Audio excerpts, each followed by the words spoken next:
Искрено, на почетокот, пред 6 години кога почнав, мислам дека буквално до збор се си ставав на душа.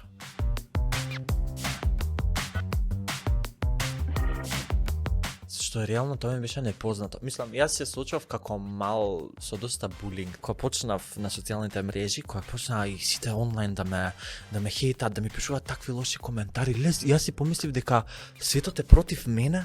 Си кажав, леле, дали јас сум стварно ова што луѓето го кажуваат за мене? Имаше периоди кај што јас се затворив целосно дома, не излегував, не зборував со луѓе. Дојде момент каде што си кажав, види вака, Александар, било кој што и да каже, знаеш дека имаш луѓе во твојот живот кои што те сакаат.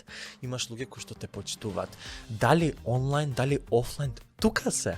Многу е важно да почне со некое свое journey, со пронаоѓање на себе си. Сакање себе си. Дефинитивно.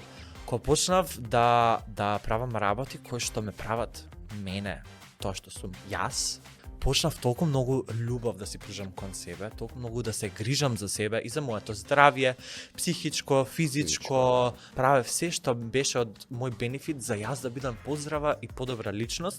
Се со цел да имам здраве мисли, мислам тоа најмногу ми донесе сигурност во себе и кога ќе прочитав некој коментар, веќе ми стана смешно.